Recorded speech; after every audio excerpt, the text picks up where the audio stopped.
More strange natural phenomena appearing in China. Locals say it looks like a scene from a movie.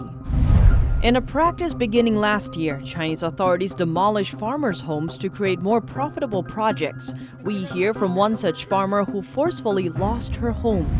The FBI says investigations with CCP ties are way up since a decade ago. Over 2,000 cases currently being investigated.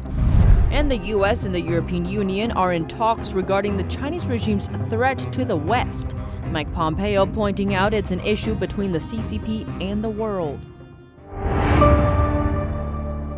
Welcome to China in Focus. I'm Tiffany Meyer. Unusual natural phenomena seem to appear more and more in China.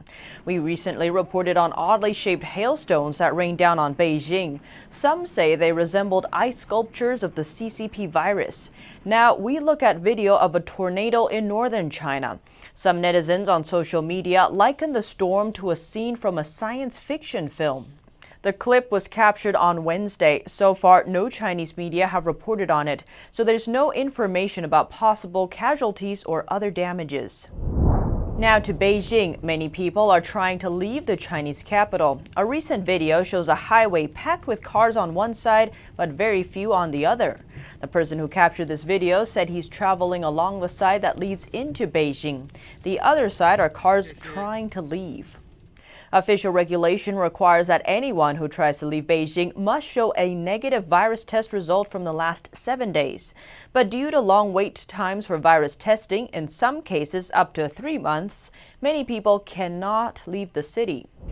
The CCP virus outbreak has also impacted China's food imports. China is asking foreign companies who send over meat and other food products to sign documents declaring that their products aren't contaminated with the virus.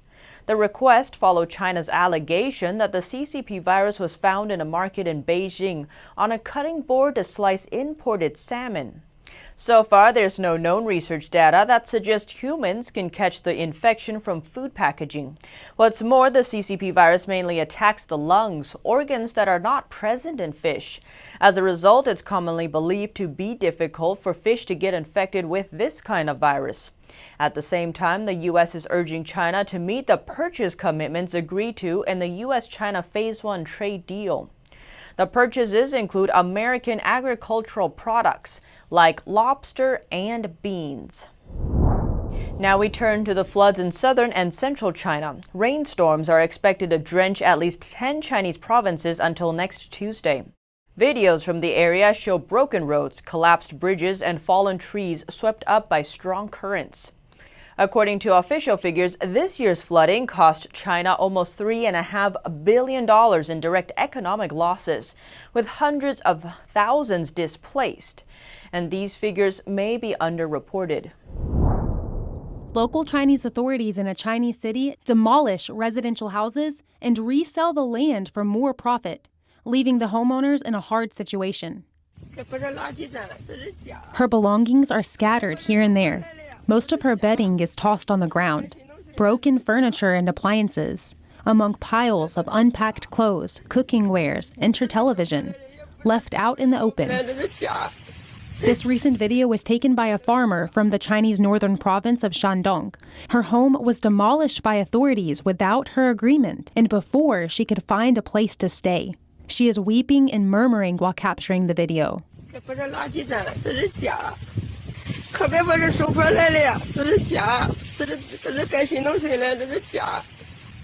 This is not a single case. It is the result of a policy called village merger in the province that started last year. Farmers' houses are demolished, existing villages are merged, and farmers move into apartment buildings. Farmers have strong opinions against the policy because it poses heavy financial burden on their households, and the merger will fundamentally change their way of life in rural areas. Some farmers have to live in temporary houses and even shacks. The compensation from the regime is a mere 10 to 25% of the money farmers have to pay for their new apartments. There is no use seeking help from the court because they are working together with the government's officials. Another Shandong citizen said the goal of the regime is to use farmers' land for more profitable projects.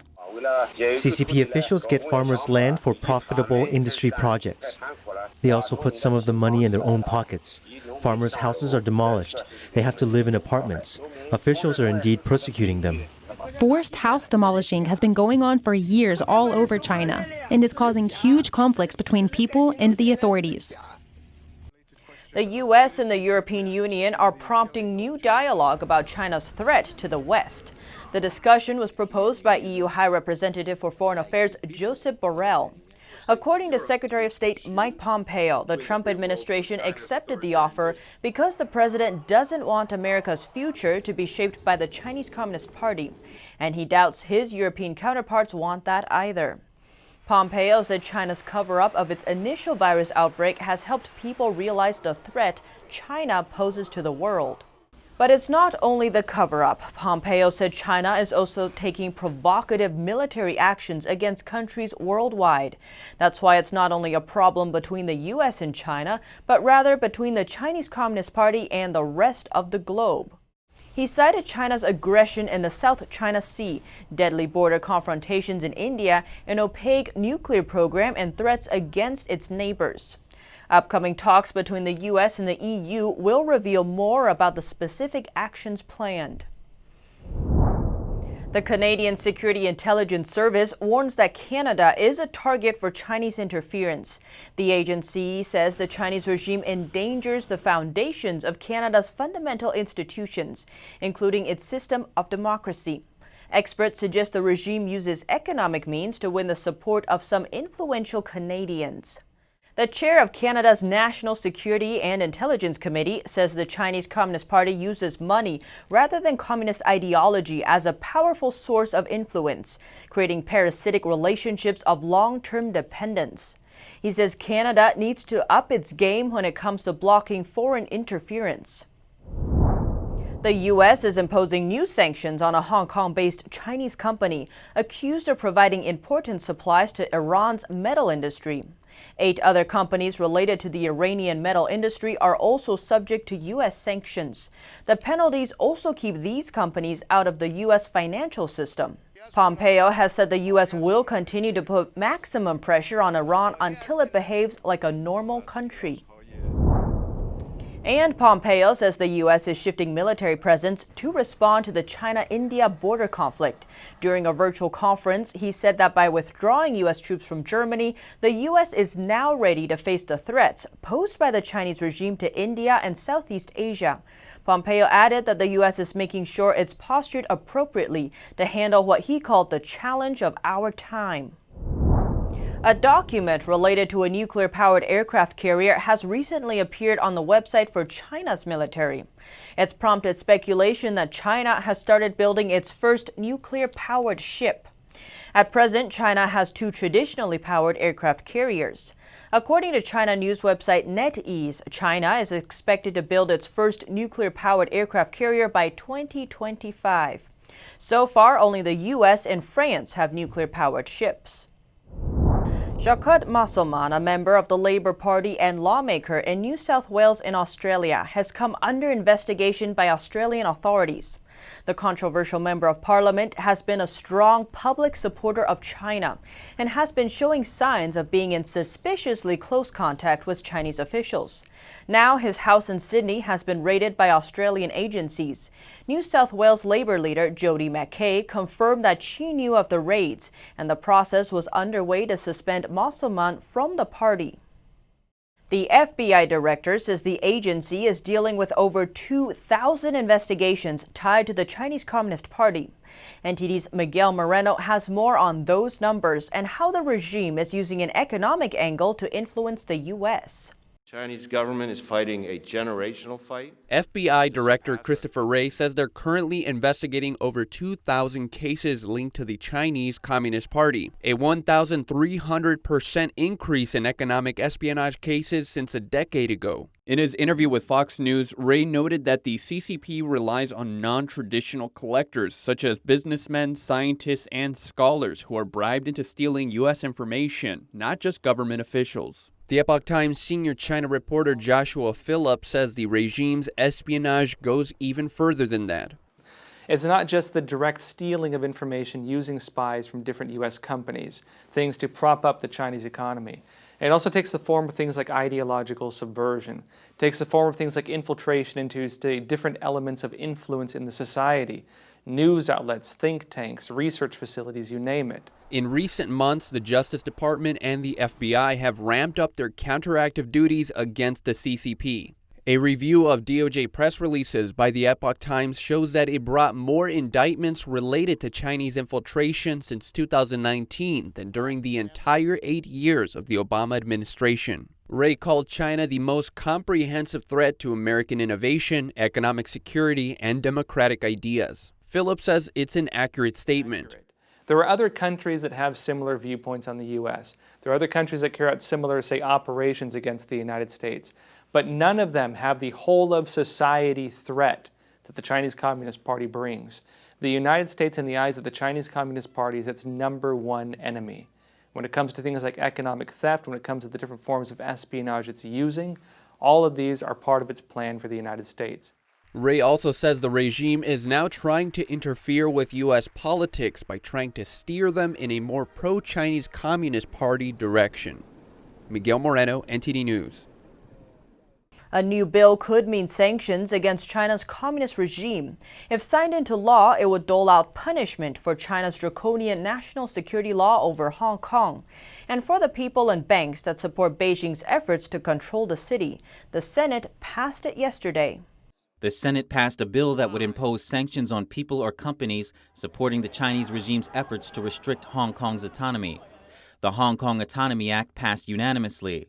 Senator Josh Hawley sponsored the bill. He said it sends Beijing a clear message that its attempts to steamroll and destroy the liberties of the people of Hong Kong will not go unnoticed and will not go unaddressed. The bill also includes secondary sanctions on banks doing business with anyone who cracks down on Hong Kong's autonomy. It could cut banks off from American counterparts and limit access to U.S. dollar transactions. Senator Hawley said the free world stands with Hong Kong. That the free people of this nation and the free people of the world are with you, and that we will not sit idly by, that we will stand up, that we will take action, and that your cause for your basic rights, your cause for your basic liberties is our cause as well. The bill almost passed last week, but the Trump administration requested late technical corrections. The delay shows how complicated it can be to pass legislation pushing back against the Chinese regime. President Trump started the process to eliminate Hong Kong's special status after Beijing's move to impose the new security law. Hong Kong's special status separates it from mainland China in matters of trade, investment, and visas. It's what allowed Hong Kong to remain a global financial center. To become law, the House of Representatives has to pass it, and the president has to sign it. In New York City, restaurants are finally allowed to reopen for outdoor dining again. Business owners are happy to be serving up customers' favorites, and restaurant goers are eating it up. But some restrictions remain. New York City is now in phase 2 of its reopening, including lifting some restrictions on restaurants. One new restaurant's grand opening was delayed once the pandemic hit. The owners can finally welcome customers now, but must follow the outdoor dining-only guidelines. And there's not a whole lot of guidance, but we were able to instantly get approval to have the outdoor seating. So we know they have to be 6 feet apart, chair to chair. Groups of up to 10 can be together. Restaurants with the proper permit can now use sidewalks, roadways, backyards, and other outdoor spaces to keep customers apart as they eat. One diner owner feels the changes aren't enough and are still restricting the healthy operation of his business. I don't like most of the restrictions. Now we cannot serve after 11 o'clock at night, and our store is open 24/7. We're open all night. I don't like that, but you know, I gotta listen to them. Some residents are happy to see at least some of the economic activity in the city restart. You know that we're in a decline here, you know, with cases, and you know, it's time for the economy to get back, and we have to move forward. During the full pandemic lockdown and phase 1 of reopening, restaurants were only allowed to offer takeout and delivery. Indoor dining is predicted to resume on July 6th if the city can move into phase 3, but restaurants will be restricted to 50% capacity. And almost 800 movie theaters around the country are back open, but that's far from all. The industry is hoping to have a mass opening in July. Moviegoers still have mixed feelings about venturing out.